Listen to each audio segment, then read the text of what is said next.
Je m'appelle Eunice Dalo Lombo. Je suis architecte intérieur de formation, mais je suis aussi dans l'événementiel, je suis écrivaine, je suis motivatrice, je suis dans le développement de la femme. En fait, j'ai beaucoup de différentes casquettes, mais bon, bref, je me définirais comme quelqu'un de pluriel. J'ai eu une très belle enfance, en tout cas. Bon, je sais que peut-être au tout début, c'était un peu difficile parce qu'à l'âge de 3 ans, mes parents ont décidé de quitter Kinshasa pour aller dans un pays étranger. Ce petit moment-là, l'âge de 4 ans, c'était un peu difficile pour moi parce que j'étais arrivée dans un nouveau pays et il fallait s'adapter à la langue de là-bas. Je ne parlais pas anglais et je me souviens vividement parce que ça a été très difficile pour moi de m'adapter à l'école, au point où même j'ai fait presque une année sans aller à l'école parce que j'étais traumatisée. Mais sinon, à part ça, j'ai eu une très belle enfance. Je me souviens de beaucoup de joie. J'ai beaucoup joué, en tout cas, dans mon enfance, avec les voisins, les amis. En tout cas, j'ai eu une enfance très normale et une enfance qui m'a beaucoup marquée, en tout cas. Je pense que c'est l'une des plus belles périodes de ma vie. J'ai fait l'architecture intérieure aux États-Unis. Mais bon, avant ça, j'ai toujours été dans un système anglophone, comme je vous ai dit. Lorsque j'ai quitté Kinshasa avec mes parents pour un pays anglophone, je ne suis plus jamais rentrée dans le système francophone. Donc toute ma vie après a été vraiment dans le système anglophone. En revenant à Kinshasa en 2000, à l'âge de 7 ans, j'étais dans une école britannique ici à Kinshasa jusqu'en 5e secondaire, non, jusqu'en 4e secondaire. Et la 5e secondaire, je l'ai fait à Jules International School of Kinshasa. Et la 6e secondaire, je l'ai fait à Tassok, l'école américaine. Et après ça, je suis allée aux États-Unis pour poursuivre mon cursus universitaire. C'est là-bas que j'ai fait l'architecture intérieure pendant 4 ans. Mais j'ai aussi fait, on dirait, dans le système anglophone, un minor. Je ne sais pas c'est quoi l'équivalent de le système francophone, mais bon, disons comme une peut-être mini-formation que l'on rajoute au diplôme. J'ai fait le graphisme, la photographie et aussi la communication. Je pense que déjà très petite, je savais dessiner, j'aimais beaucoup dessiner, je dessinais tout. Et je voulais être peintre originalement. Mais je me rappelle, j'ai parlé avec ma mère, elle m'a dit que je ne pouvais pas être peintre parce que moi, mon rêve, c'était de devenir Picasso. Alors, je me suis dit comment exploiter au fait le don du dessin que j'avais autrement. C'est là que je me suis rendu compte que, outre le fait que j'aimais bien dessiner, j'étais très passionnée par les créations d'espace. Sauf que je ne voulais pas être architecte, mais je voulais faire une spécialisation, d'où l'architecture intérieure. À l'époque, il n'y avait pas beaucoup de femmes qui étaient dans ce domaine-là. Mais c'est quelque chose qui m'a marqué lorsque j'ai fait mes recherches dessus. Parce que l'architecture intérieure, au fait, c'est l'art de créer les espaces fonctionnels et créatifs pour les êtres humains. Donc c'est vraiment comme ça qu'elle est ma passion. Je pense que c'est plus en étant à l'université, première année, deuxième année, que la passion s'est intensifiée. Au début, c'était juste une fascination, mais après, vraiment, c'est la passion qui s'est développée. Ara Design, qui a au jour d'aujourd'hui Ara Arts and Events, c'est mon entreprise que j'ai créée il y a bientôt 9 ans maintenant. Donc en octobre 2023, ça fera 9 ans. Voilà, une petite fille de 21 ans qui a monté son entreprise en 2014 d'architecture intérieure parce que déjà c'était un domaine qui n'était pas très exploité ici à Kinshasa. L'idée en revenant à Kinshasa, c'était vraiment pas de créer cette entreprise. Je voulais travailler pour une entreprise de la place pendant quelques années, mais c'est fait que voilà, j'ai commencé à travailler dans une entreprise pendant 3 mois, et mon patron là-bas m'a dit non, je pense que c'est le temps pour toi de créer. Donc c'est comme ça un peu comme sur un coup de tête ou bien je sais pas, un grain de folie qui est venu cette entreprise. Je pense que outre la motivation qui m'a été donnée par mon ancien patron, j'ai toujours voulu créer mon entreprise. C'est juste que c'était trop tôt pour moi parce que je n'avais pas les contacts qu'il fallait. j'avais pas le carnet d'adresses qu'il fallait, je connaissais pas très bien la culture professionnelle congolaise. Mais bon, après, je suis chrétienne, donc je pense que quelque part, c'était le temps de Dieu pour moi. Mais je pense aussi qu'en ce moment-là, il y avait un vide dans le marché congolais et que j'étais appelée à combler d'une manière ou d'une autre. Je pense être parmi les précurseuses dans ce domaine-là, surtout dans l'architecture intérieure féminin. Donc voilà, je pense que c'est un peu ça. Je pense que la particularité, c'est déjà moi-même, ce que j'apporte sur le marché. J'ai une passion pour l'art moderne, mais aussi j'aime beaucoup faire le mélange entre l'art moderne et la culture africaine. Je pense que c'est ça qui me différencie un peu sur le marché. Je suis quelqu'un de très ouvert d'esprit. Et ça, je pense que c'est ma grande particularité. Après, si je me mettais à étaler ce qui fait ma force, les gens ne viendront plus. Donc, venez découvrir. Ouf, il y en a tout plein. Je pense que ce serait difficile de les citer comme ça. Mais il y a peut-être des réalisations qui, pour moi, sont restées comme des réalisations phares. Pas parce qu'elles étaient grandes en termes de budget ou quoi que ce soit, mais c'est juste des réalisations qui me touchent particulièrement, qui me tiennent à cœur. Je pense que ma toute première réalisation est celle qui me marque le plus parce que c'était une réalisation dans une maison à Lausanne. C'était un vieux couple de plus de 50 ans de mariage. Ils n'avaient pas vraiment un grand budget.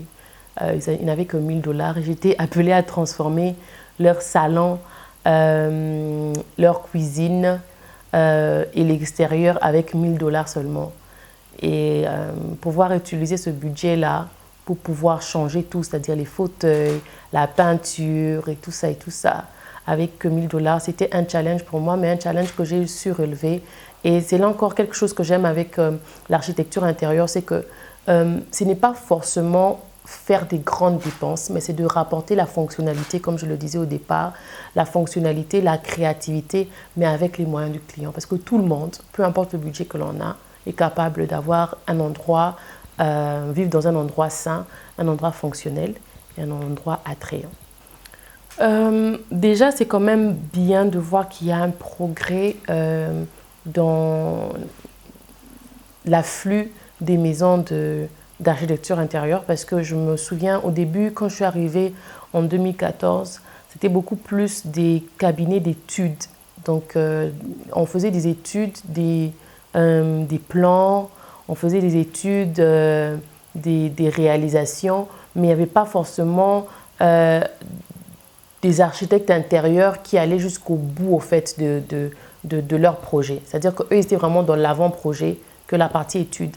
Maintenant, on s'est trouvé de plus en plus des jeunes qui non seulement font des études, mais qui font aussi des réalisations et des très belles réalisations.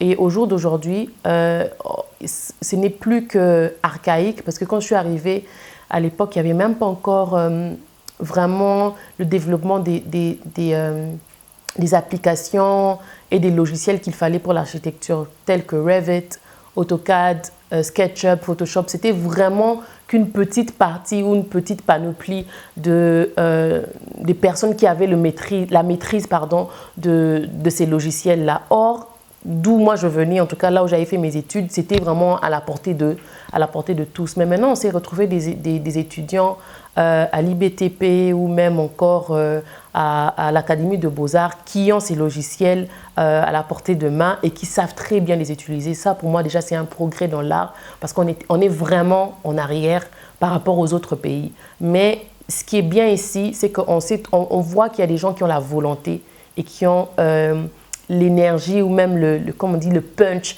de vouloir apprendre et de vouloir bien faire. Et ça, pour moi, c'est vraiment un progrès dans l'art congolais. Sincèrement, ça a été quand même très difficile de faire de concilier au fait le tout. Je pense qu'à chaque différente phase de ma vie, il faut que je me redéfinisse, il faut que je réapprenne l'équilibre. J'essaye parce que là, je ne suis plus qu'épouse, je suis aussi mère maintenant.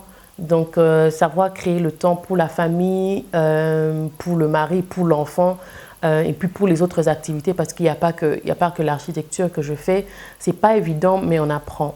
Je pense que la plus grande leçon que j'ai eu à apprendre, c'est qu'il y a chaque chose en son temps et il y a un temps pour tout. J'ai appris à dédier certains jours pour certaines tâches et pour certaines choses, ce qui fait à ce que j'arrive à mieux trouver mon équilibre. Maintenant, ça fait 3 ans bientôt que je suis mariée et je pense qu'en 3 ans, je me gère mieux qu'avant. Je pense que déjà, le plus grand principe de vie pour moi est basé sur la parole de Dieu. C'est avec ça que je fonctionne. Mais outre ça, j'ai peut-être un mode de fonctionnement, un système de pensée ou une idéologie avec laquelle j'avance. Je pense que ça se développe avec le temps, ça se mûrit avec le temps, mais c'est vraiment vivre comme si demain ne m'appartenait pas. C'est vraiment avec cette idéologie-là que je fonctionne et ça me permet au fait de déployer tout mon potentiel et de déverser tous mes dons et mes talents comme si je n'avais pas de main. J'aime déjà que le fait que la question est posée selon moi, parce que je pense que la définition même de femme accomplie dépend d'une personne à une autre. Personnellement, je ne pense pas que tant que je vis, que je vivrai, je pourrais être accomplie. C'est un concept qui est un peu difficile à avaler pour moi, parce que pour moi, il n'y a pas vraiment d'accomplissement total. Je pense que peut-être quand je serai morte, c'est à ce moment-là que je pourrais dire si j'étais accomplie ou pas. Mais disons, pour moi, je reformulerai la question en disant peut-être que pour moi, c'est quoi marcher vers une femme accomplie? C'est de trouver son bonheur, de vivre sa passion dans les petites choses de tous les jours. Pour moi, c'est ça, être une femme accomplie. Je ferais peut-être un parallélisme avec le monde architectural. Je dirais qu'un peu comme le monde architectural, je trouve qu'il y a un gros progrès dans le développement de la femme congolaise actuelle. Le niveau est là où elle se trouve, mais je pense qu'il y a encore un long chemin à faire, surtout dans la mentalité, parce que on est encore un peu dans la confusion des choses et on est un peu encore dans les extrémismes. Je pense qu'il est important pour nous en tant que femmes congolaises de pouvoir trouver l'équilibre, parce que présentement vous pourrez poser cette question à plusieurs, même la question de la femme accomplie, ou que ce soit l'émancipation de la femme ou le développement de la femme, ou c'est quoi une femme entrepreneur. Les avis sont encore un peu mitigés et c'est pas très clair. Je pense qu'on est en train vraiment de se raffiner et de devenir meilleur. Mais je pense que tant qu'on se laissera définir par, disons, la société, que nous-mêmes en tant que femmes, on ne saura pas vraiment définir exactement ce pourquoi l'on se bat, ce que l'on doit accomplir, ce qui nous définit, on ne saura pas vraiment avoir des résultats effectifs. On va accomplir des choses, mais sans pourtant que c'est de l'influence ou de l'impact dans la société. Et pourtant, la femme, si on se met tous ensemble et qu'on a une vision commune, je pense qu'on pourrait accomplir beaucoup de choses. Parce que déjà, individuellement, on accomplit beaucoup. Et si on arrive à bien définir le collectif, on pourra mieux accomplir. J'espère que j'ai quand même pu répondre un peu à la question. Sincèrement, non. En termes généraux, bon, c'est vrai qu'il y a il y a quelques qui m'ont accueilli. J'ai parlé un peu de mon patron, mon ancien patron, que je salue déjà s'il me regarde. Mais c'est quelqu'un qui m'a tendu en tout cas la main et qui m'a branché à plusieurs personnes qui étaient dans son carnet d'adresses. Mais il faut dire que lorsque je me suis lancée au fait, avec mes propres ailes, c'était très difficile. Je pouvais parler avec des gens au téléphone, ça ne posait pas de problème, mais dès qu'on me voyait venir, Quand on se rendait compte que j'étais très jeune, parce qu'on n'avait même pas besoin de deviner, on voyait que j'étais très jeune, ça cassait. Non seulement j'étais jeune, mais j'étais une femme. Lorsque j'ai commencé à travailler en 2014, la majorité, si pas la totalité des personnes avec qui je travaillais, ce n'étaient que des hommes. Généralement, j'étais confondue pour être soit l'assistante ou la secrétaire, mais rares étaient ceux qui me considéraient directement comme étant chef d'entreprise. Alors, ça m'a pris du temps de pouvoir comprendre en fait, le fonctionnement autour de moi et de pouvoir m'imposer sans pour autant me dénaturer dans ma nature féminine et m'imposer par le travail. Je pense que ce qui m'a permis justement de me démarquer, de m'imposer ou de me faire accepter, c'est le fait vraiment que j'avais mis en avant le fait de me démarquer par mon travail et pas en essayant de m'affirmer ou me faire un bras de fer avec les hommes. Je pense que c'est le travail, les résultats qui parlent mieux. Et c'est ce dans quoi je m'étais focalisée. Résultats, résultats, excellence. Vous êtes privilégié d'entendre ça de ma bouche, mais je suis vraiment dans une phase où je suis en train de me réinventer, de me redéfinir. Je pense que je suis aussi dans une phase où je suis en train d'accepter que peut-être le chapitre de l'architecture pour moi est en train de se fermer petit à petit et que ce qui était pour moi comme pas des hobbies, mais des métiers secondaires commencent à prendre un peu l'avant. Comme j'ai dit, ça va bientôt faire 9 ans et je pense que la page ou le chapitre est en train de se fermer pour pouvoir se redéfinir.